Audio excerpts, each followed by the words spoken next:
most things.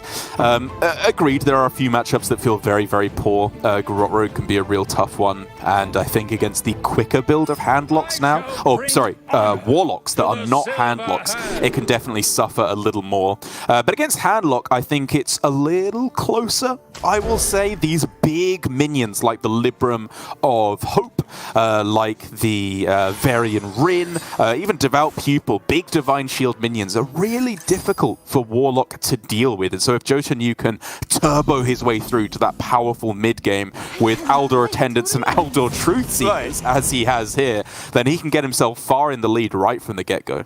Yeah, it's not the worst case when all 4 of your opening cards have the word Libram written on them and none of them cost like 8 or something. So yeah, right. Looking like a terrifying start here for Glory to have to watch out for. Oi, oi, oi, he's just playing aggro Paladin. Look at this start.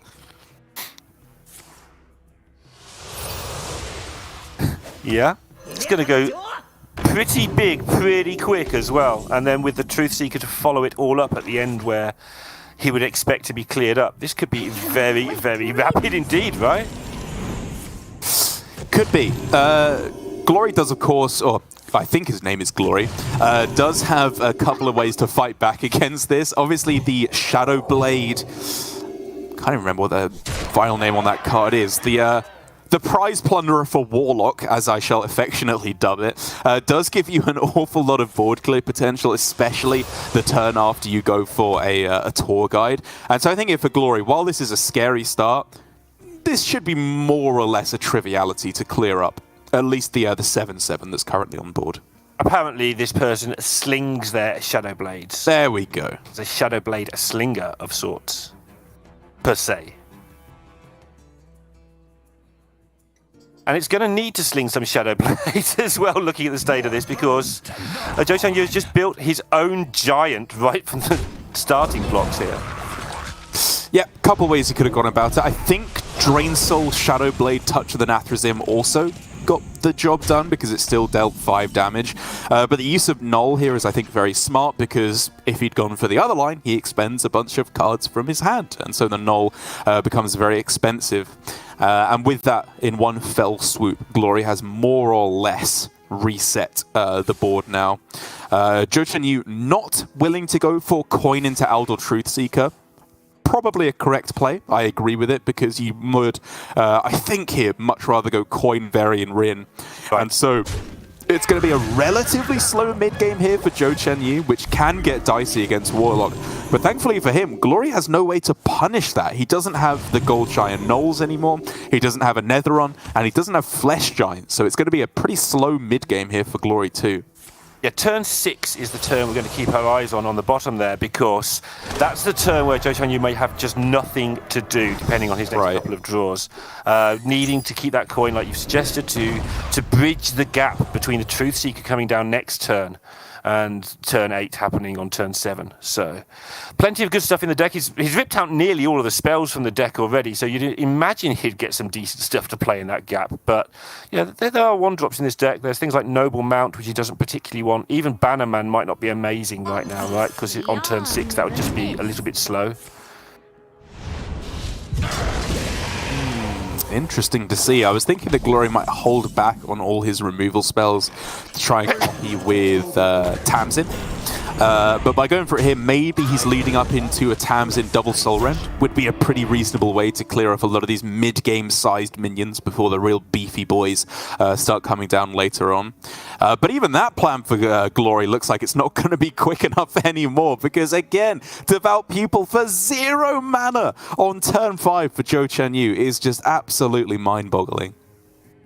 Yeah. Be nice to do the double Soul Rend thing, but unfortunately not the mana for this time. I know you weren't talking about this turn, but JheickWeiss kind of changed the pace of that conversation while you were talking and made it very, very difficult here for Glory. He's just got to evaluate how much he's willing to take next turn more than anything, so he can mete out the resources appropriately. Right, like the game plan is to next turn go Tamsin double Soul Rend. That's what digs him out of this hole, as I see it. But with that pickup, is he considering changing course? He can go Tamsin double touch and then go for Soul Rend Drain Soul next turn, which maybe clears up the board, but only if your opponent doesn't do anything alongside it. Yeah, they're sort of obliged to deal with the Tamsin as well, so that's quite a lot of damage you don't take. That's fine, just play a Samuro, buff it up a bit, and that deals with Tamsin. Yeah, I reckon I'm playing that, to be honest. It's just a way to spend your mana. When is that going to get good? I think you're just relying on being too far ahead at any point later on in the game. Yeah. He disagrees slightly. Yeah, okay. I mean, it doesn't do anything. It's a 4-mana 1/6, but still, I think your next few turns are so good that you're probably not even going to have time to play that. Yeah, with the line I was suggesting, it would have put everything on 5 health, basically, which would have been sort of awkward. Slightly slower run. Wow.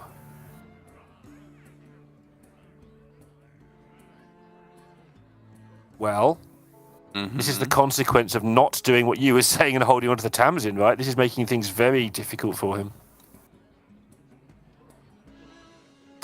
It is. I mean, he has the clear, right? But he has to not heal off of the touch of the Nathrazim. Like, it worked out pretty well for Glory, to be fair, with the way he went about things.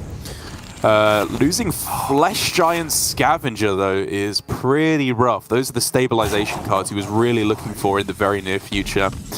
And even though he does have Bloodshard Bristleback ready to go, the variant might not even be the most powerful play because Coin McGurgle is coming in for an even stronger push. The turn after you've just seen a Soul Rend from your opponent, what can they possibly do into this? Even though these are kind of, I don't know, medium Murlocs, not especially powerful ones, they're still killing Glory.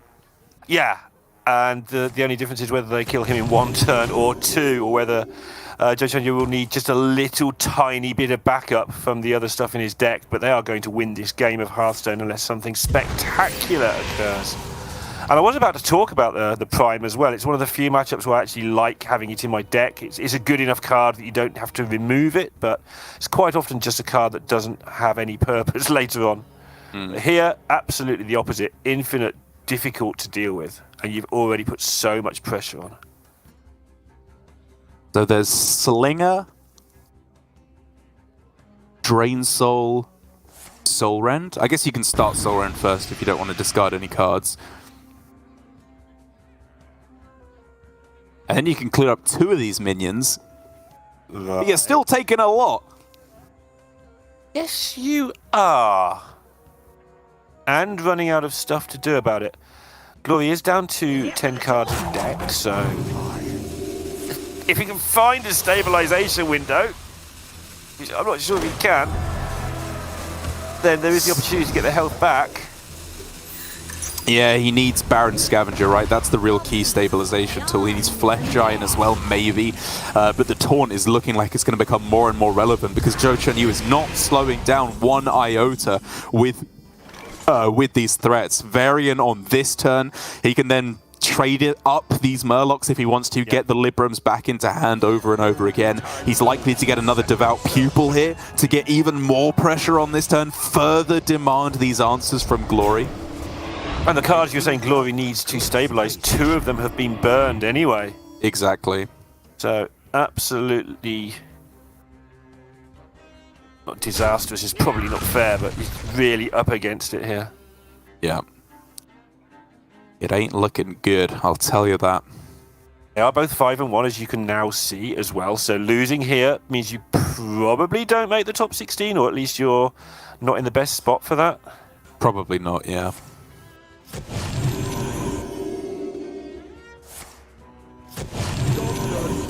Interesting, taking a value trade. Valuing numbers of things on boards, because a lot of the Warlock removal is one-on-one. Okay, that's something, right? What can we pull together with this one? Bloodshard Bristleback into Bristleback, maybe with another Slinger as well, would allow you to clear off a bit of this board, but Double Tour Guide is just, again, the bad beat that Glory really did not need right now. Obviously, I never miss. Okay, he's comfortable with whatever line it is he's playing, so he thinks he's alive one more turn. And he absolutely is. Yes. Yeah, without a Battlegrounds Battlemaster available to JheickWeiss, Glory is all but guaranteed to survive the turn.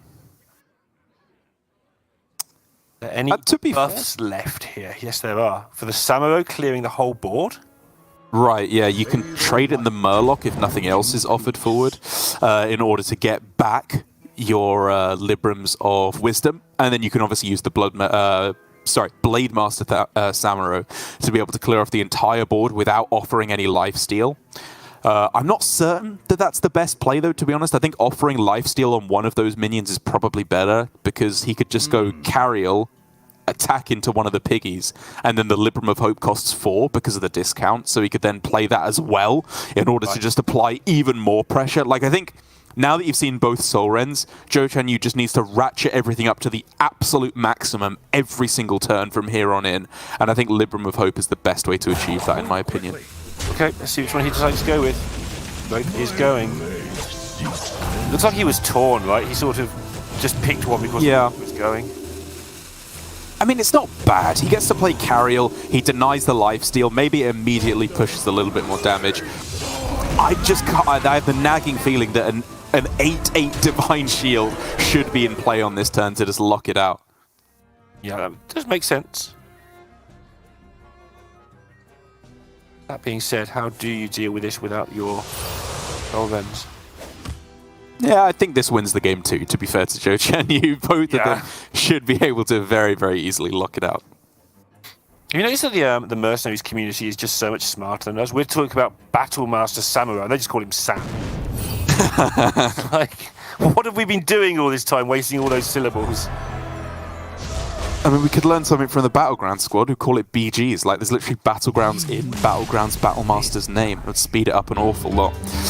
But this should also speed it up nice and quick for JheickWeiss. Getting off to a 1-0 start with the Paladin. And it's always one of those decks that you're a little bit scared of leaving up in a Conquest lineup. If it can't get that win in, then things obviously start to look very bad. So just ticking it off the list right out the gate, getting the win with the Paladin, means that I think JheickWeiss can rest happy here at the start of this series, or carry on forward happily. Hopefully he won't be falling asleep, and move forward with a very strong game plan.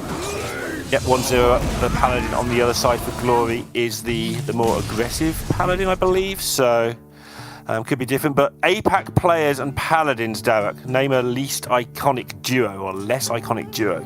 Like, oh my goodness. You're not wrong. It has been an absolute disaster for the Paladin players. Like, I can't remember the exact score, but 1 week of GM, I think Paladin was like 0-13 or something, 1-18. Yeah, it was the most anomalously bad line or bad win rate we've ever seen for any class, where they just could not win a single game. The games where it was getting ahead, it couldn't close it out. The games where it was behind, it could never get back into the game. Disaster from start to finish. But Face Hunter has had a very different story in APAC Grandmasters, I think. Luckily for Glory, it's been looking very, very powerful over its stay there, where it's able to punish any misplays from your opponent. You have very little wiggle room up against Face Hunter. And if anything, I would say that Face Hunter has been one of the biggest winners of the mini set, as Doggy Biscuit is just such a strong card. Being able to buff up your Intrepid Initiates, your Volpatingers, your even Cult Neophytes if they're coming down a turn later, it makes it so difficult for your opponent to clear things off when almost every removal spell in the game right now deals 3 damage.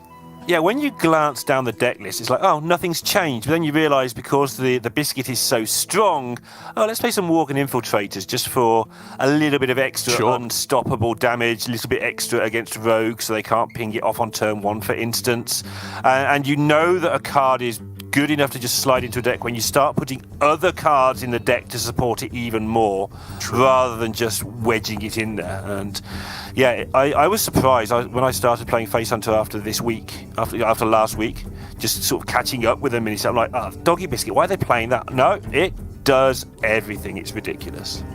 Yeah, and that's even ignoring the trading part, right? To give your minions plus for a bit more flexibility. Like, if it was just 2 mana, give a minion +2/+3, that's a good card. That is a card you want to play in your Hearthstone decks, because it's going to give you a huge amount of extra survivability in these early turns, and the trade is really just the icing on the cake. How it affects the Garrote Rogue matchup is, I think, very interesting indeed, because while Garrote Rogue has seen a pretty significant nerf over the past few days, it's probably not going to affect things against Face Hunter too much. You're generally going for a board-based plan anyway, and I don't know, maybe you have to go for a Hail Mary Garrote lethal somewhere along the way, but generally you're still doing the same thing. Broomstick should be helping this matchup a lot just to increase your reactivity.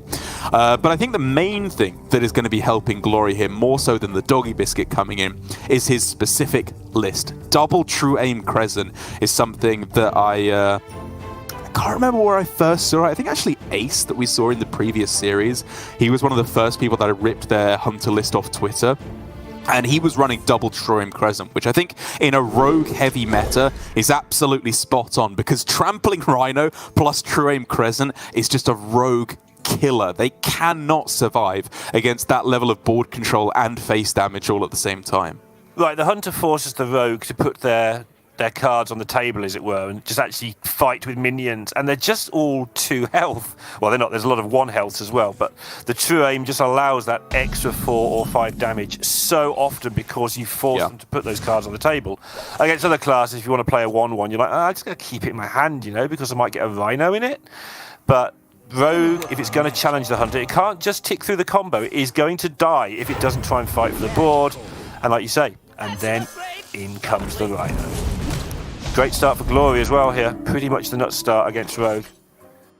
It is. JheickWeiss has a very robust response, though, with just one drop, ping, ping, shooting away the Intrepid Initiate very, very happily. And now Glory, again, pretty much has to respond with just playing out more minions here. I wasn't sure exactly if he'd go for... oh no, sorry, for some reason my brain was telling me that was Adorable Infestation, not Demon Companion. Yes, you just spend your mana as efficiently as you can every turn. And then with Warsong Wrangler in hand to give him Rhino, although this start isn't looking fantastic for Glory, make no mistake, it can still very much get there. The 4 damage that he's done in these opening turns can often just be enough from here on in. Looking at the hand below, though, the Shroud plus the Brain Freeze looks a really good sort of setup to get back on board. Okay, it's going to take a turn. I know there's a secret passage there as well, which will be on his mind, but it definitely looks like the Rogue hasn't taken enough early damage for Glory to be happy, despite this very nice hand, or pretty nice hand.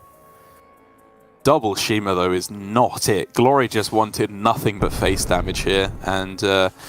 any combination that involved a Refa, he would have been very happy with. But like you say, JheickWeiss going with the expected plan, drawing his hand up, clearing the board. Octobot now ready to go as well.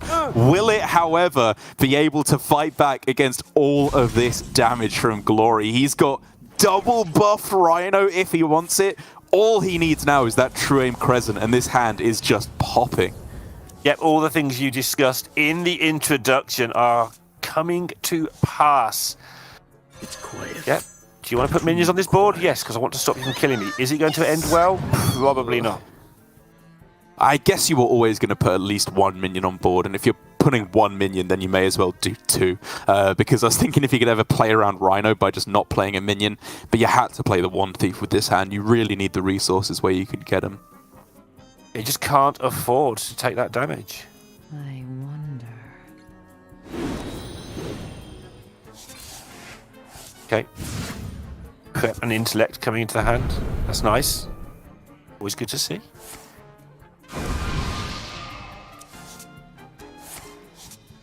Getting through the deck pretty fast, actually. Out of 13 cards already. This was a good turn. This was a very, very good turn for JheickWeiss. And weirdly enough, it's shaping up to be one of those games where the Garrote nerf could actually become incredibly relevant, right? Because if you only have 10 cards in deck heading into turn 6, you can actually try and get there with a Garrote OTK.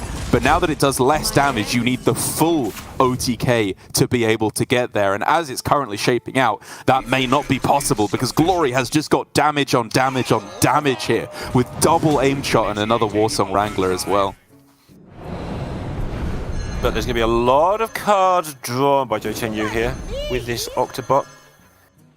There are. He's relying on finding an answer to this Rhino, which should happen. I think it'd be very surprising if he couldn't find it. Okay, there we go. Yeah. But even taking 3 from the Wrangler's not pretty at this stage. He's getting pretty low on health. You know the Hunter's got a handful of spells usually at this point as well, so it's pretty terrifying. Yeah, it's not the cleanest of hands, is it? You could trade the Cutlass, but then unless you want to spend a mana on Swindle... Oh. Is there an option to close your eyes and try and win next turn? Just do everything now? Oh, he can. It's full as well, though, isn't it? Yeah, I mean, he can very, very possibly win the game next turn. He just needs to survive this turn, and he has a chance. I won't say he'll definitely get there, but it's possible.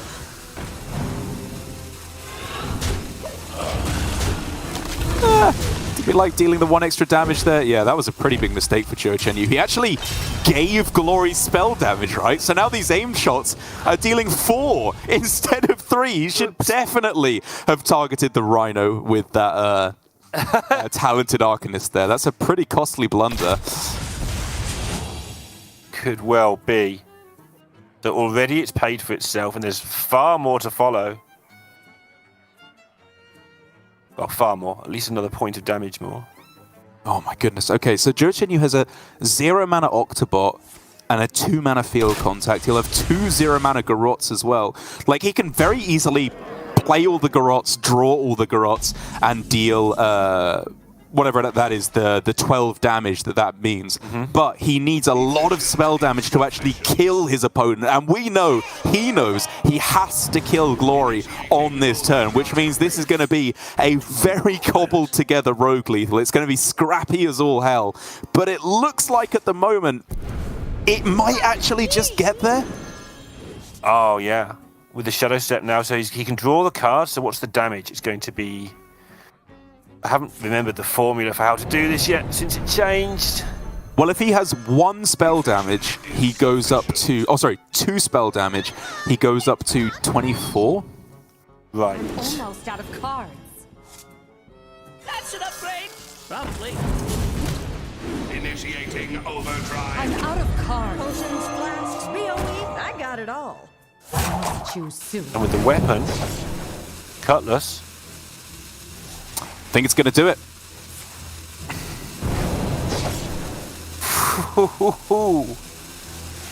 Really? He got this done? He has to swing as well, right, to be able to get enough damage? Should something be happening that isn't? No, okay.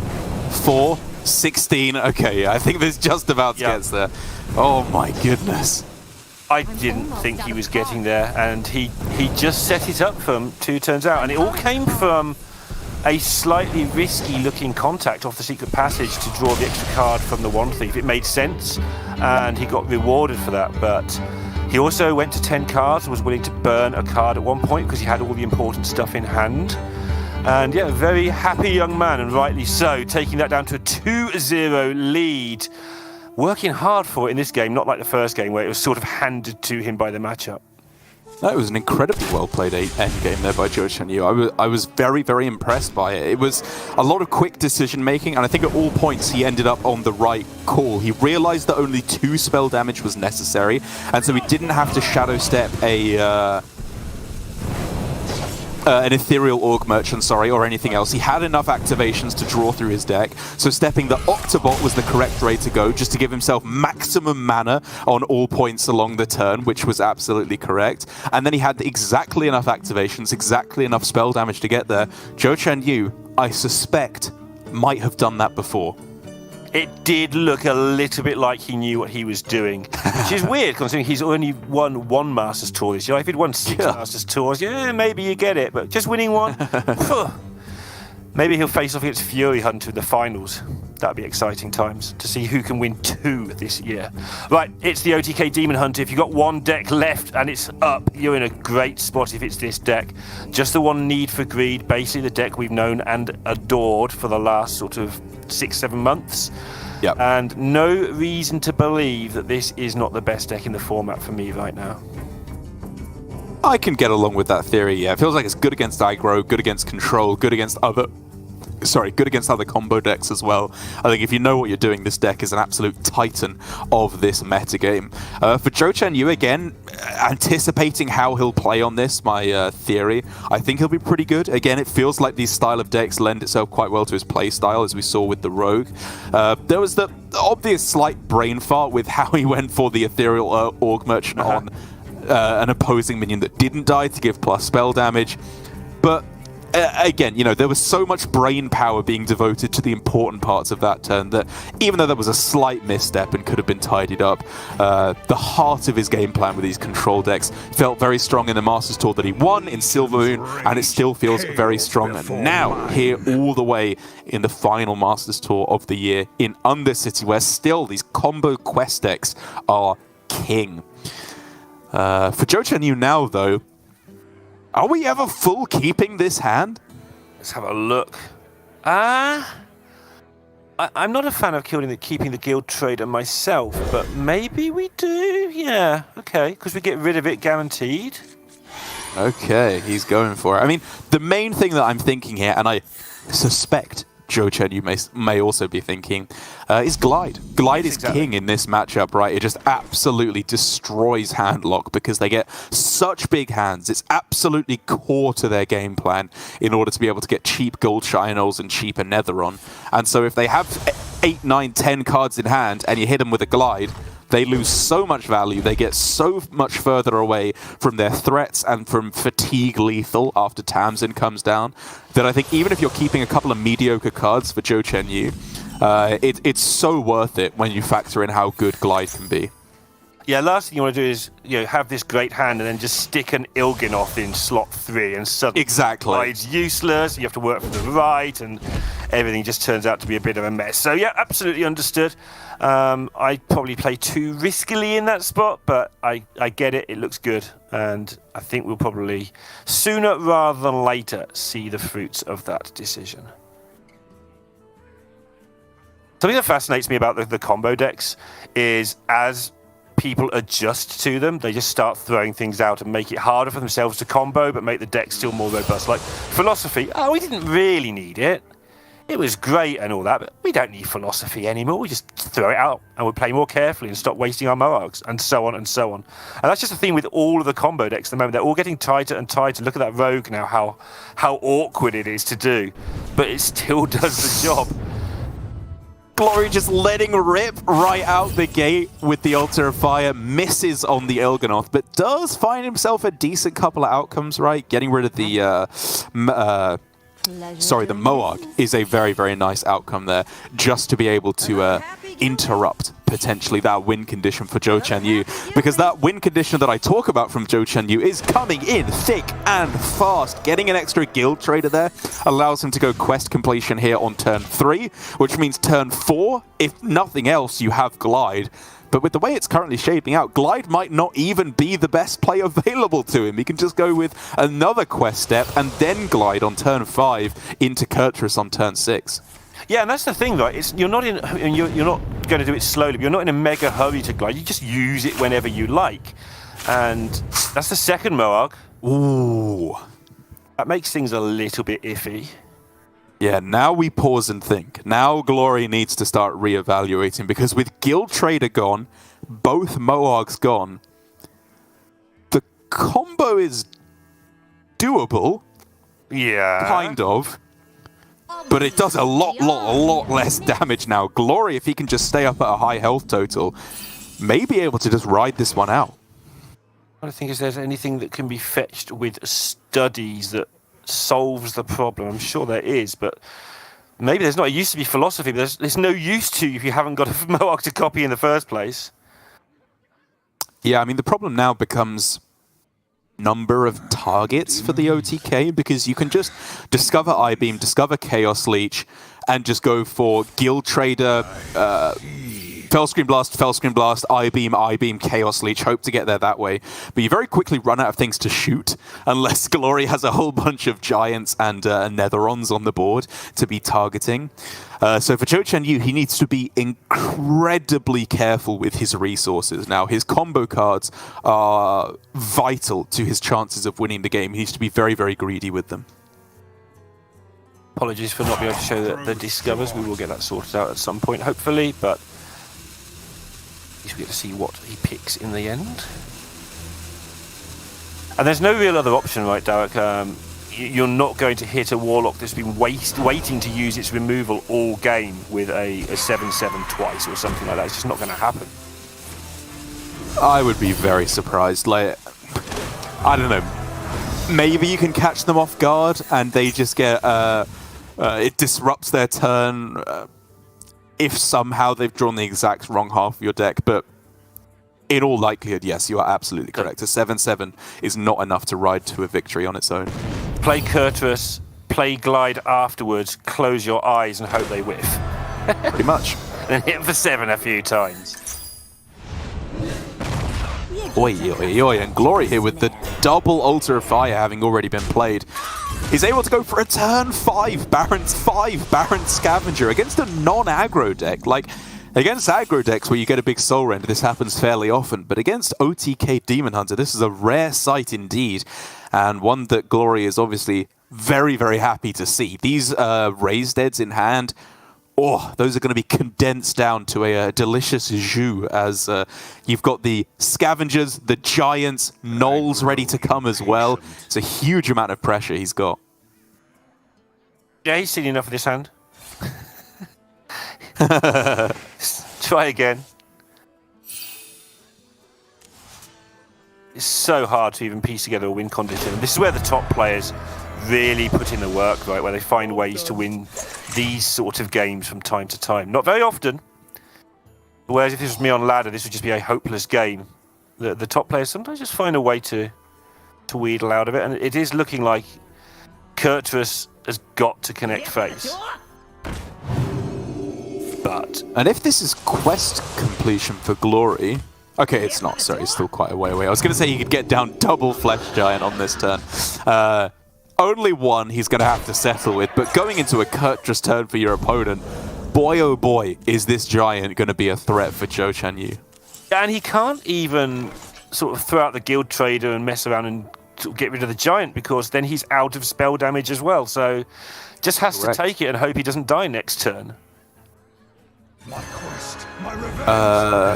Is there a...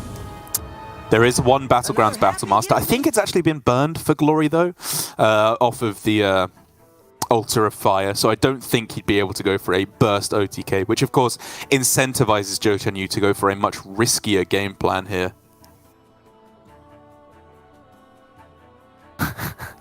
Trying to think what wouldn't be a risky game plan facing down that board with half of your deck missing. Alright, he's got the spell damage. Whoa. So how much is this now? That goes up to 915 he has on the following turn with Fell Screen Blast.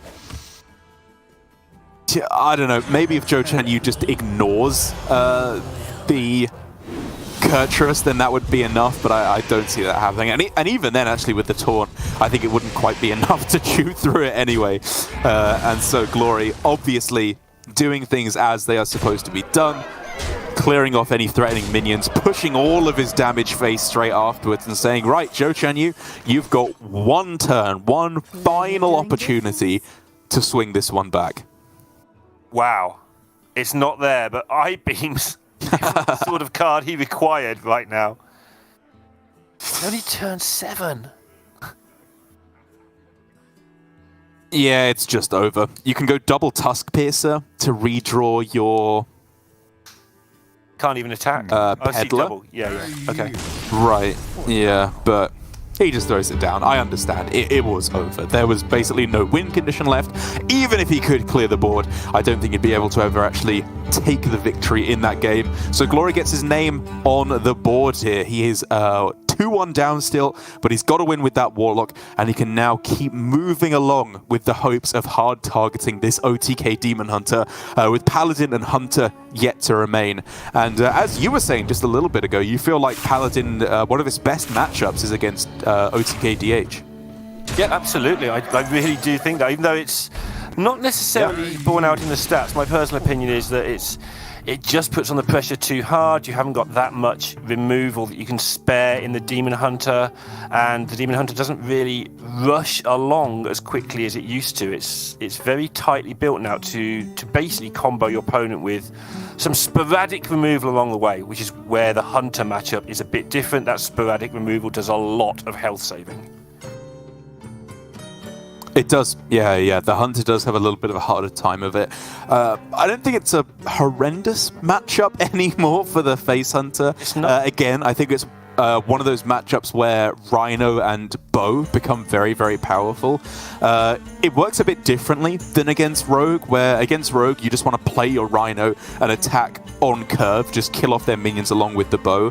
Against Demon Hunter, Rhino's often, I find, your comeback mechanism, because after OTK Demon Hunter goes for one of these big board clears where they heal up for 28 health, delete your entire board, very often their board state afterwards is one Arcanist and one Moarg, right? Or two Arcanists and a Moarg, something like that, which is just perfect for Rhino. You attack into one, Bow into the other, all of a sudden you've dealt like 12 damage to them if it's buffed up from a the Warsong Wrangler, sorry, to be able to increase its attack. And from there, Demon Hunter's just in the same spot it was in before, but they've then used all of their health gaining tools. And so while I still favor the OTK Demon Hunter, Face Hunter's got a lot of game here, and don't count Glory out quite yet.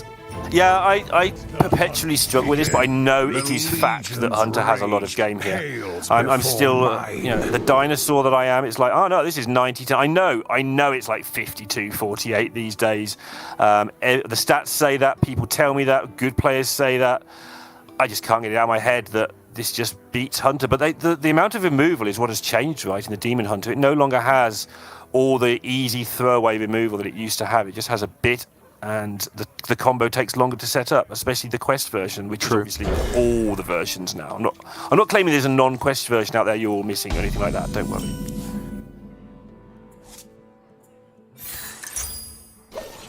All right. A reasonable starting hand for JheickWeiss. It's possible to get quest completion quite easily on turn 3, and then he can move on from there. But for Glory, it's a very nice looking hand. You've got a big Intrepid Initiate right out the gate, Cult Neophyte to deny that quest completion potentially on turn 3, and then just a whole lot of stats to go alongside that.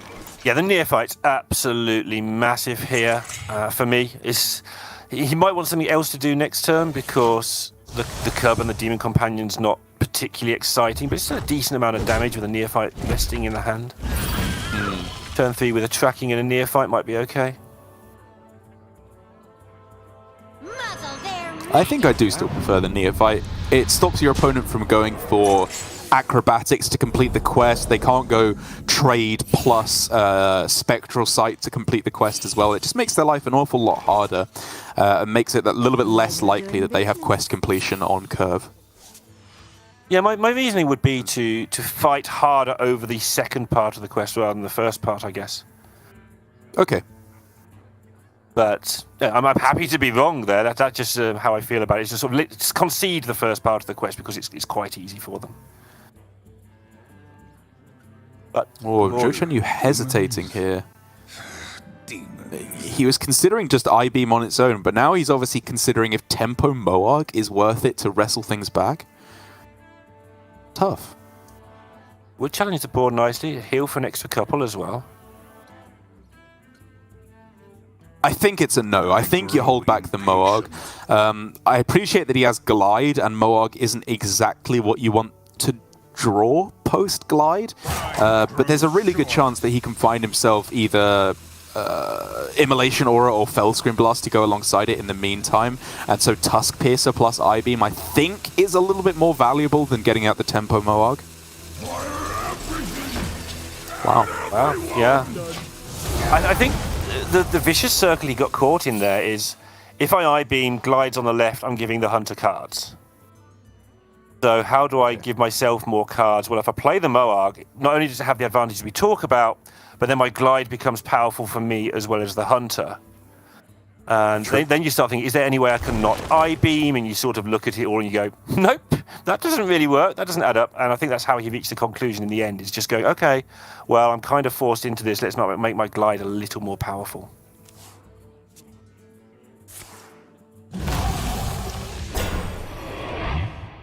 Man, again, the taunt is just never the one you want in these kinds of matchups. And not quite so horrific this time, I'd say, just because it does at least defend the neophyte to some extent, so that's something in its favour. Sure. But yeah, absolutely not where he wants to be. Yeah, let's rip ourselves a glide.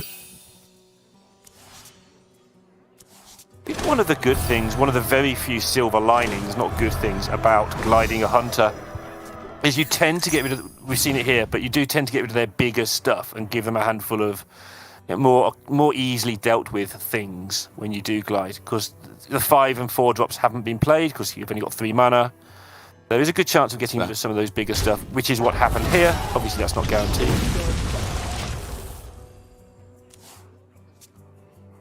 JheickWeiss just going for the board clear. He really wants to hit those card draw effects now. That is what is going to win him this game, because Glory is not running out of value anytime soon. Getting the Wrangler into the Rhino, into tradable Doggy Biscuit, into Neophyte for more stats. Like, he could keep going for at least 3 more turns here very happily. And JheickWeiss at the moment does not have enough removal to keep up with that. So it's card draw that he needs. Trading the pedal here, I think, is a necessity that you have to go for, just to pray that you hit some card draw, because without that, things start spiraling very quickly out of control. And he may not even play it, but this is the situation you were talking about, where there's just remnants on the board ready for the Rhino to start hitting as well. A little bit early, but you can already see that Derek's point at the start of the intro is going to hold true at some point. That is le whiff, I think, as the French would call it, on the Moarg. How that goes? I think so, yeah.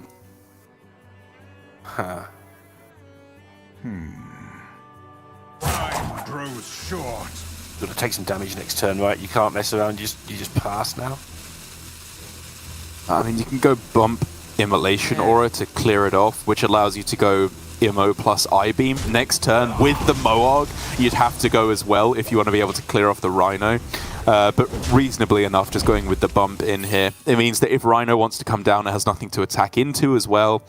And so, even though it's a really bad spot for JheickWeiss post-glide, I don't know, with a really good couple of draws, he can still get this one back on track. Yeah, I mean, he's still got high enough health total for things to work. Here we go. There we go. That is what we were talking about. Need for Greed coming in clutch here with plenty of card draw to go alongside it. Acrobatics to discount 2 more cards. 0 mana Tusk Piercer and Illidari Studies. Now we're talking. Yep, and now he can use the health that he's been saving pretty religiously throughout this game. Now's the time where he gets the reward for that. He gets to take 10 for a turn and just then start the fight back on the turn after. All right, Glory's getting some mixed messages here, right? Some good news and some bad news, would be the way to say it. Because his opponent just didn't clear his Rhino. That's fantastic. He gets to push a lot of damage now, but they drew a whole bunch of cards, completed a layer of quests. They have to be setting up for something next turn. And so how does he capitalize on that? And I think this feels just about exactly right. You make their spells more expensive. You buff your Rhino. You give it Divine Shield as well. This is the tankiest Rhino you are ever going to see, and it's a nightmare for JheickWeiss to try and clear it up. That is a monster of a Rhino, absolutely. He should be able to clear here, but it's going to cost everything. Should. Oh man, it's just that. It's that I-Beam being in the non-outcast position. Because he didn't play one of these Immolation Auras 2 turns ago, it makes the board clear here so much more difficult. Because if he wants to go for... what? Immolation Aura into Arcanist Moarg Fellscream Blast. That doesn't clear up the Rhino. I grow How about He could go Fellscream Blast to heal for 2, and then Moarg Arcanist Immolation Aura, I think, would just about clear the Rhino, but it's just so ugly. Yeah, absolutely. And he can't tank the 9 because he just dies, right? Oh no. grows short.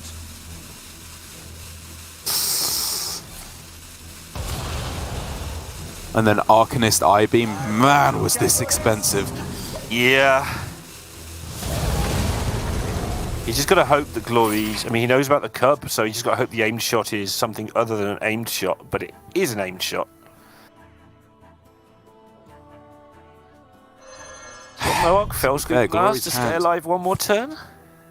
Yeah. JheickWeiss can start pulling this one back, I think, now. This is finally where Glory has reached that point where he's run out of stuff. JheickWeiss just needs to heal. He doesn't even need to worry about clearing for the moment, and he'll be just fine. Just fine. Two Well, different intonations, both correct. He can start pulling it back, I suppose, would be more appropriate. Insta-picks the Spectral Sight. Oh, wow. Don't play that glide. That would be bad. Yeah, not that one.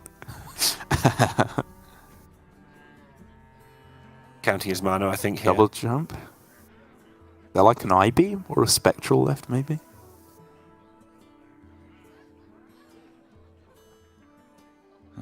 There's an I-Beam and a Spectral. One of those came from a Discover, so I think you're right. Starts of studies into Leech. Must be tempting, though. Pleasure doing business. Yeah, important thing is he gets Kurtrus down on this turn to set up for, I mean, maybe just lethal next turn. It's very possible, right? Yep, and also nothing kills him, I don't think, barring some quick shot absolute shenanigans. Rhino deals not quite enough. Yeah, I think you're right. That's definitely not going to be enough. But Glory may be once again not quite getting into a top 16 here.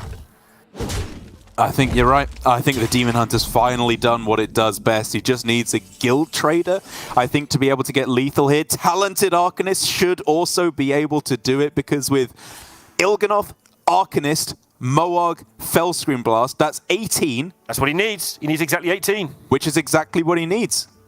Hero power, the weapon gets it done. I mean, philosophy, sure. You can deal 1 trillion if that makes you feel better. But either way, it's still going to be lethal, and it's still going to be jiuqianyu in with the possibility of 2 Masters Tour victories in a single year, moving on up to 6-1 in the Swiss.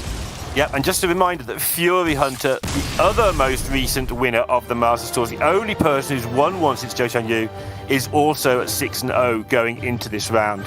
And it's a long, long way out to hype up a possible final. But I'm going to do it anyway. The previous 2 Masters Tour winners are both in there, likely to both be in that top 16. So I'm excited already. As am I. It was a very, very well-played series by JheickWeiss, I think. One little mistake aside, he kept a very level-headed approach. I mean, this one turn that I was talking about, where he went double Immolation Aura, plus Arcanist, plus I-Beam, just to clear off 1 board from Glory. Didn't even heal up for that much. Like, he only got 5 healing there, which is nowhere near what you're looking for against Face Hunter. But still, because he just kept that level-headed approach, preyed on what was arguably an overextension from Glory.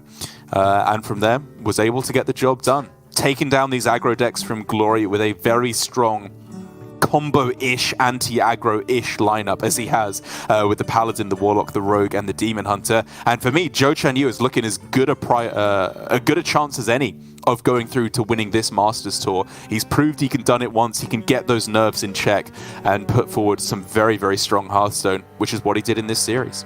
Yeah, it's hard to explain just how good that clear was, because when you say it like that, it says, oh, that's obvious, we all do that. Right, if they're the only cards in your hand, we all see it. But his hand was full of different ways to get spell damage. They were all +1 for the neophyte.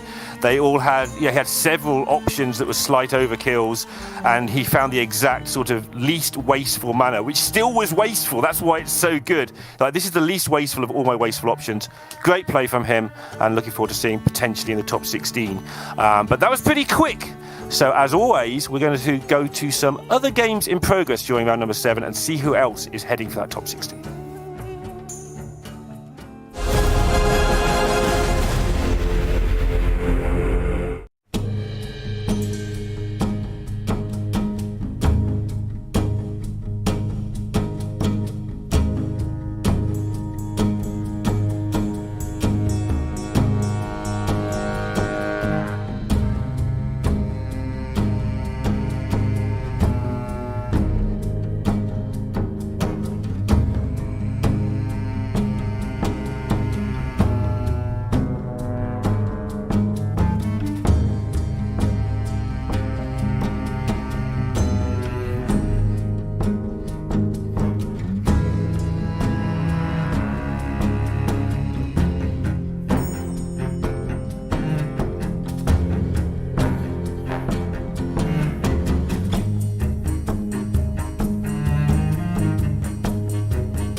Hello everyone and welcome back to Masters Tour Undercity. I'm Raven and joining me is Sottle, and we'll be taking you through some more of the action that's ongoing in this round. Sottle, it feels like a while since we've cast together, even though it was just yesterday, I believe. But how's it been going so far? It's been a very interesting Masters Tour, hasn't it?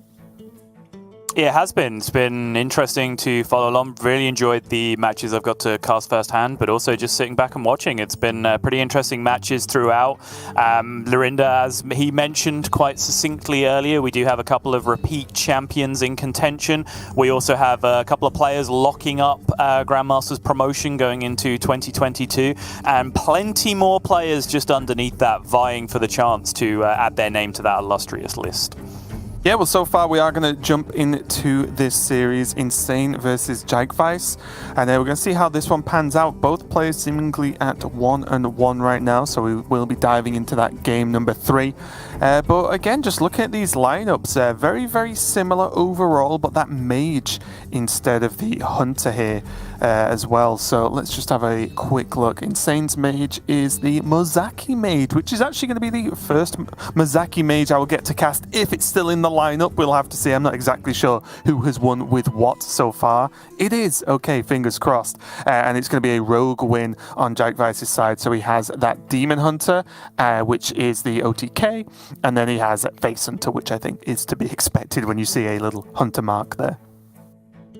Yeah, not too much variation these days in hunters. You get the little bit of quest hunter loyalist coming out every now and again thrown in there, but primarily you are going to be seeing that face hunter more often than not. And there you go, ask and you shall receive. Oh, yeah. You have manifested a Mozaki mage, deck that we've seen be very, very successful so far through both a combination of power level of the deck really creeping into one of those spots. It's one of those situations that I'm always quite interested in, where obviously this deck has appeared because, quote, like the optimal order strategy for mage has been taken away with the nerf to quest mage, and so people have kind of adapted on the fly to go with this Mozaki mage instead. But then you look at some of the speed and power of which Mozaki mage can put together those kills, and you kind of ask yourself the question, like, should we have just been doing this all along? Like, has quest mage just been a bait the entire time? And that's always interesting, the way that classes adapt to nerfs in the meta, and that's happened a number of times historically, where suddenly an arguably even stronger deck has just reared its ugly head and started to become a real terror on the metagame. It's also a weird question as well that could be maybe even done on the flip side of that, where is this deck as good as certain people think it is, of course, because we are seeing it in a very, relatively small sample size based on just how big some samples are, like OTK Demon Hunter, for example, over the course of time. And maybe it's good because no one really was expecting it. No one's really building lineups with it in their mind, or not no one, but you know what I mean, a small number of people. So maybe we'll see it hang on. Maybe it'll even see play past the expansion when the next one comes out very, very soon. And maybe it'll just fizzle and go away after this specific Masters Tour. We'll have to see. But it is going to be that OTK Demon Hunter. So my question for you, Sottle, is based on what we've seen from this Mozaki mage so far, which deck do you think, arguably wins the race in this instance? Really, really, really close, right? Like, if both decks are able to go off uninterrupted with high percentage draws for their particular deck, like, I think the kill potential for the Mozaki mage comes quicker. I think the absolute outlier kills for Demon Hunter are faster, but it relies on one of those kind of Bly's draws where you just accidentally kill your opponent on like turn 5 before you've even completed your quest. But I think the Mozaki mage, like, flow into a top half of the deck Mozaki can kill around turn 6, turn 7 quite often, whereas Demon Hunter is perhaps one turn slower than that on even on a good draw. Like, you get the quest reward down, you then have one turn of drawing cards and kill the turn after that, so you're looking at sort of turn 8-ish for the Demon Hunter. But that's talking about plans going to order for both of the decks, and I said the word undisrupted. I think the big kicker here is the disruption. One of these decks has significant disruption for the other in the form of glide for the Demon Hunter, whereas the mage doesn't really have too much it can do to try and slow down the Demon Hunter on the other side. So generally I would be thinking advantage Demon Hunter in this one. Yeah, I can get behind that. I think also as well the Demon Hunter has the benefit of the quest actually, even with relatively bad draws, the quest still helps you along your path, right? Even in the stage 1 and 2, whereas because this isn't quest mage, all the work has to be done by Insane here. He's not getting these extra reductions, he's not getting more card draw from anything, from naturally playing spells, so he does have to really dig deep. But Incantus Flow on curve is generally where you want to start this game plan every time with Mozaki mage, so we'll have to see how this one pans out. Not too much of a surprise here, seeing that JheickWeiss just get rid of cards he knows he will almost certainly not need, make up some more of that hand space. Yeah, just absolutely deleting an Immolation Aura from his hand, perhaps putting the Fear of God into Insane as well, that could be about setting up a left-hand side glide on the other side, but Insane deciding there's not really a great deal he can do about it, and he's saying if you've got it, you've got it, and he will get the good news that he is not about to be glidden this turn. I think this is one of the problems in the matchup as well for the Mage is there are certain decks, I think the biggest one that we've seen in recent history is the Garrote Rogue, that can play around Glide, right? Like, you see them play heavy tempo a lot, throw away cards straight away they don't need. Whereas I do feel like Mage doesn't necessarily have that level of power because the whole point is they want to Incantus Flow, draw a ton of cards, and then pop off. Whereas if you take a Glide in that mid game, even if you have Mozaki, right, you've got Mozaki in like 3 spells. Maybe one of them's card draw. So they have to be very specific in actually sort of accelerating that one-turn kill. So I think even though JheickWeiss didn't glide early on curve, I think even just a later on glide is absolutely fine because you can roughly guess when your opponent's got the capabilities to just win the game out of nowhere. For me, I would always guess turn 6 because that's what Derek did to me every time in practice. And it was the filthy high roller that he is. Yeah, there's some things you can do as Mage for sure. Like, there's some expendable cards in your deck, like First Flame, Second Flame, Brain Freeze, that kind of stuff that you don't really need against Demon Hunter most of the time. So I've seen spots, for example, where players will like play their multicaster, but then shoot 2 removal spells at the multicaster in the same turn, right? Just to get those cards out of the hand, reduce the impact of a glide. Same thing with like Primordial Studies, right? Sometimes it will just be Primordial Studies, play the minion. If there's no Cram Session in hand to get value off it, then just like shoot a Brain Freeze at it, right? Just to dump 2 or 3 cards from your hand, reduce the impact of that glide. But in a lot of situations, like you see this one with Insane, like, how do you play around glide with this hand? He did a pretty good job of it exactly on that turn, but basically everything remaining in his hand is just going to fill his hand up even further from this point. And it's very difficult as well because on one hand you could be like, oh, well, you could just dump Mana Biscuit. 0 mana, you can get rid of it, you can even use that mana that turn.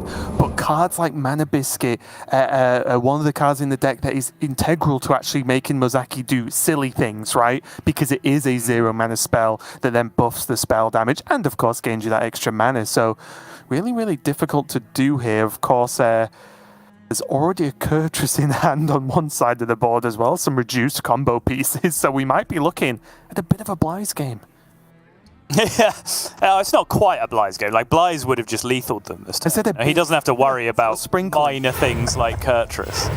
He'd just have discounted Il'gynoth, double discounted Moarg from like a Sigil draw that also got the quest discount. Like, you'd just be dead this turn if this was Bly's on the other side. Make no mistake about it. But here you do see Multicaster coming down, and there is kind of one of those hands where the ability to dump is available, but he's going to shut it down. And I think, yeah, well, here's the thing, right? This is a smart turn to not play around glide because you have a pretty good idea your opponent's not pressing glide this turn because they would also be gliding away their own quest reward and a full 10-card hand on this turn. I'd commit. My revenge. But yeah, no real surprise that we are seeing Kurtrus there. It does mean, though, that there is only going to be one cheap card away, right? Or in the way, should I say, from that glide. So again, keep a close eye on what Insane decides to do here, because it still looks like it's going to be card draw. Brain Freeze gets used up without the damage, because again, Insane just wants to free up hand space, get it done. This Flurry seems very dumpable to me as well this turn. But no Mozaki yet. Yeah, I know, and that was the thing, right? Like, he managed to dump a card, play Arcane Intellect for 1 mana on that turn. If he'd have hit Mozaki there exactly, like top 15 somewhere, or even off of that Arcane Intellect, with the hand he has, everything costing 0, and a Mana Biscuit, and a Cram Session, and still another 0 mana Ignite yet to draw from the deck, he might have just even been able to get there without Mozaki starting in the hand at the beginning of the turn even, but unfortunately... Or at least done 80 fatigue damage to himself. That is true. That is always a valid second prize. That is, at the very least, bronze medalist meme on the podium. Like, okay, you might have won, but I dealt 80 damage to myself, so who's the real winner here? Yeah. You might have won, but is my play in a show reel clip? You know, it's like, how about that? Who's the real? Are the casters still talking about you winning the game 6 rounds later? No, absolutely not. Who's the real champion here?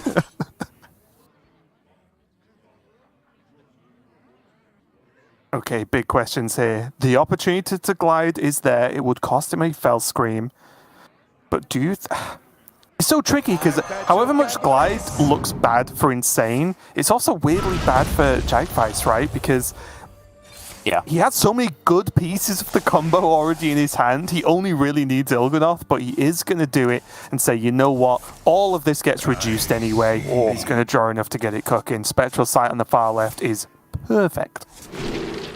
Yeah, I absolutely agree with this as well. Like, even the Talented Arcanist being used there is not even necessarily so much about the clearing power and the healing. It's more so just about really consolidating those draws that he can get back from the glide after the fact, which is a really, really big deal in this position. Immediately getting Spectral Sight back in the clutch position far left is huge in that spot as well. But the big issue this turn is just the sheer level of disruption that he gave over to his opponent. Eight card hand, I think, on the other side, shrunk down to basically an ineffectual mess of nothing on this turn. No Mozaki in the original hand, no Mozaki in this hand either is the headline. But outside of that, Insane is going to have to find a way to go digging here, and right now he's struggling to do so. Fire Sale hits Fire Sale, just keep on cycling, but he's going to need some way to dig harder than that, and that is not it. Probably just has to Runed Orb now in this position to go digging for some card draw. Yeah, I think he needed exactly Mozaki this turn, right? Because certainly with, like, you know, the hot streak, X other card, to then draw into more with the cram session, so on. But it doesn't look like it's lining up too well. Shooting Star, not a bad cheap option to just kill off this Kurtrus, but maybe he just feels like he needs something else. He could Arcane Overflow here, which actually on the Kurtrus would not be a terrible backup plan, considering Mozaki looks like it's not going to be coming out to play anytime soon. Yeah, I like the overflow quite a lot, right? He likes, he needs a plan B in this position from my perspective, and so getting a big minion in play at the very least, because right now he's in a spot where even if he hits Mozaki, he's not necessarily guaranteed to be able to have a huge pop-off 30 damage lethal, because, you know, remember, a bunch of cards that cost 0 from his original hand have now been shuffled back into the deck to full cost again without the flow, so even off that cram session, if he gets it juiced up to draw 3, 4, 5, 6 cards off the Mozaki, it's not necessarily drawing 0 mana spells from that point onwards. So a little surprised to not see him go for the big board presence in that spot, just in choosing to dunk the damage instead, which I suppose does play to a little bit of the same out in that spot, right? Front loading a little bit of extra damage, but he has just absolutely bricked in that spot. Nothing doing in this hand whatsoever. It's really rough, isn't it? But weirdly enough, both players kind of did the same, right? Like, yes, JheickWeiss did get his Sigil so he can draw 2 next turn, which is, of course, a big deal. Already has the Il'gynoth, some I-Beams, the Blast. But he basically skipped that whole turn as well, so both players not really getting hold of what they need. But I do think the fact that JheickWeiss just has more card draw naturally in his deck, such as Acrobatics that you're going to see right there, means that even if both players are struggling, Demon Hunter's still going to get the better end of the stick, right? On average. Double jump gets played. Persistent Peddler will likely get on the board here. 2 more draws from the Acrobatics aura. Rustrock Viper is a whiff. He's looking for the Moargs to go alongside all of this, and now he's found it with 3 I-Beams here as well. Can only currently fit in 2 of them alongside the Guild Trader and the Moarg, but he can then squeeze in a Fellscreen Blast alongside that as well. Yeah, I was actually just for a second quickly looking at just what the Il'gynoth Guild Trader Moarg Fellscream did, because Insane is only on 25, right? It's not like there's a huge amount of damage needed, but I do think it falls short, right? Yep, he either has to go just Il'gynoth and Moarg and then a bunch of I-Beams and a Fellscream, or just Il'gynoth, the Guild Trader, the Moarg and the Fellscream Blast, which is a little bit short either way around, I do believe. I like this I-Beam use, though. Just get it played, because he won't need 3 I-Beams and a Fellscreen Blast to win the game, I imagine. So why not just help out a little bit, right? Just gain a little bit of extra health. Maybe because the lack of cards like Insane, with also having played 1 cram session last turn, you know, maybe even a Mozaki might not be enough on its own with a few cards to go for it. So why not gain 3 extra health? Oh, the cram session finally got played there from Insane. I'm sure hurt him a little cards are just all coming in the wrong order. both cram sessions cast, then the primordial studies after the fact, picks up Stuart to try and find some value, but then just finds primordial studies again. We're having already used the cram sessions. No way to cycle this into more card draw, and I think that is a well-assessed look of resignation on Insane's face right now, as he is probably going to bite the dust this Weirdly enough, and this is me just picking up small things, but I think I would have picked Solarian and tried to just play it and get it killed to just try and say, you know what, it's a prime kind of game. But yeah, the draw here from JheickWeiss means that this is going to be over this turn, as there's I-beams aplenty, Fell Screen Blast as well. Whatever he wants, he's going to clean this one up. And you were right when we were talking about the matchup. The Glide just broke the game in a weird way, kind of for both players. But I think in that situation, Demon Hunter on average just has better singular card draws to recover from having no cards than Mage does. We saw that cram session stick in Insane's hand for what, like 5-6 turns, maybe more at that point. And you know, it just wasn't looking good. Rough one there. Yeah, particularly if you look back to the early stages of this game, right? Like, we have talked a lot through various matchups about the correct and incorrect ways to kind of navigate through Glide on the other side if you're playing that kind of matchup against Demon Hunter. This is not a criticism of the way Insane played the game, because I think, you know, turboing out and trying to find that Mizaki top half, you can see the way he played it. If he had top half Mizaki, he probably would have won the game before that Glide even came down for disruption. But the way he played it, he'd played 2 multicasters, he'd played a Spring Water, he'd played an Arcane Intellect, so his deck was anti-stacked with card draw in terms of, you know, the blackjack count. He was low on 10s in the deck, so that meant that after the Glide happened, having already used a bunch of that card draw, he was disrupted to the maximum degree, whereas we've seen in a lot of other matchups, players will very deliberately just not play the card Shroud of Concealment, not play the card Swindle, and instead just throw some other minions out on board. So that means when you do get hit with the Glide, almost inevitably in that matchup against Demon Hunter, your deck is then stacked and you are much more likely to then draw Swindle, draw Shroud, draw Field Contact off the top and start powering through. But just the way that hand panned out, I think hitting double flow and a bunch of card draw, Insane was probably within his rights to just say, all right, turbo, let's go. If it's in the top half, we probably get there.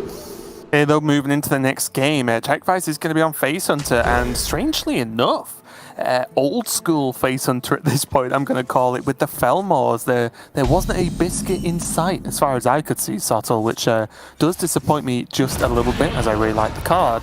But still, I do wonder how this is. I mean, well, it must be holding up reasonably well. He's 5-1 in the Swiss, right? So it can't be too bad. But yeah, interesting choice not to kind of go with the flow and bring the more buff sort of aligned Hunter right now. I don't know about you, Raven, but I spy a biscuit. It's just a one-sided biscuit battle. There is a mana biscuit on the other side, but no biscuit to counteract it. There is a Mizaki, though, as well. And it's one of those weird matchups where in certain situations you can just play Mizaki, right? And just, like, expect it to live a turn. In like I said, in some outcomes, so we'll see if that comes out to play so far. But with the Felmor and Manquit coming out on curve, looking like as strong an opening as JheickWeiss could realistically want. Even got a okay follow-up for turn 4. If it's not going to be Wrangler, then why not an Intrepid Initiate plus the Adorable? Rough spot for Insane already. This deck is not particularly good at putting small, annoying targets in the way of a Felmor, but yes, this is where that point was leading, whether or not Insane would feel pressured into getting that multicaster down on board just for 2 draws in this spot and hoping it can soak that damage. But based on the reaction, spoiler alert, we saw it on Insane's camera way before we actually saw it in the game. That is 5 free damage essentially going to the face in that position. And I do mean 5 free damage because none of these other minions are going to be trading with that 3-4 anytime soon. That is all going to get shipped downtown. I do feel bad, though. The Felmor was a very good boy, and there's no biscuit to give him for a treat, so it's a little bit disappointing there. But yeah, you are right. So much damage already, and although this is not Quest Mage, it functions in very similar ways, doesn't it? And if you can push this much damage by turn 4 for Hunter, you are getting close to just saying, you know what? Hero powers and my damage spells off the top will be easily enough to get this done. Maybe if the Felmore attacks hard enough, it can eat the Mana Biscuit out of Insane's hand instead. I don't know if it's quite reached that level of trick. Like, that's like expert level. You know, when you can, like, balance a treat on the dog's nose and they don't eat it until you tell them to? Like, wait for it, eat it. Good boy! That's that level of Felmore if you've got it trained. I wonder if there's time to get one extra card in the next expansion. That sounds like a great mechanic. Maybe that's next year. Just a dog expansion. And it revolves around, what are you playing, the dog deck or the biscuit deck? It's like, that's a strict counter. Wait, which counters which? Well, that's what you got to work Dogs out. counter biscuits or do biscuits counter dogs? I'm not sure what the dynamic is. Yeah, maybe there's certain types. Because on one end, you've got a dog could eat a biscuit, and that's normally a strong counter to things, getting rid of them by eating them. But also, you can control dogs with food, so... Exactly, yeah. Maybe there's 3 builds, right? There's dog, biscuit, and then, like, food. Mm-hmm.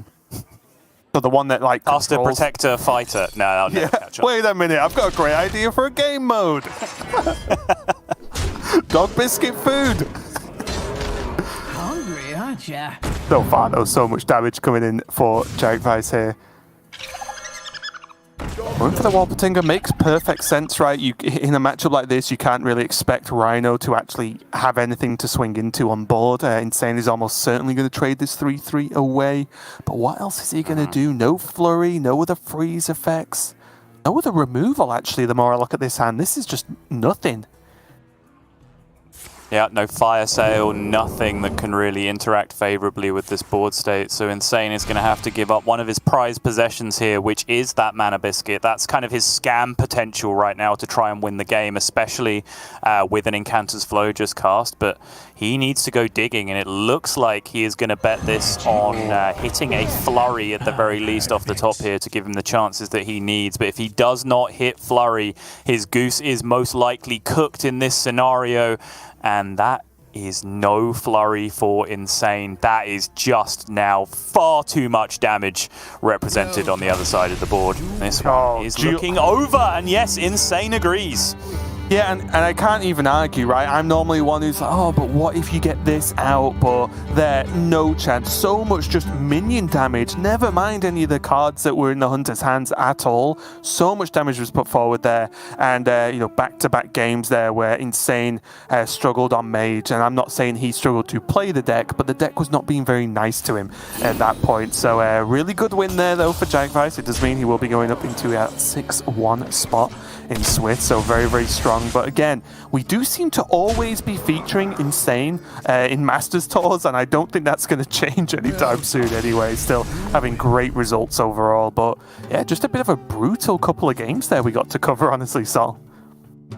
Yeah, Insane is one of those players that I do feel a little bit bad for. Like, he's a real journeyman of the scene. 12 Masters Tours, I think, now under his belt.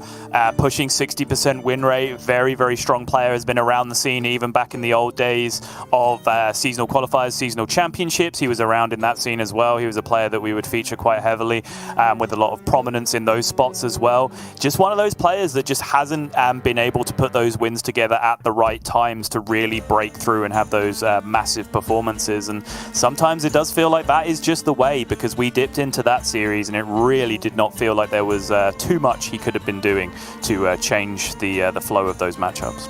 Yeah, it was definitely a tough one overall, and that also means we are ending round number 7 now. Is done and dusted, and we've got round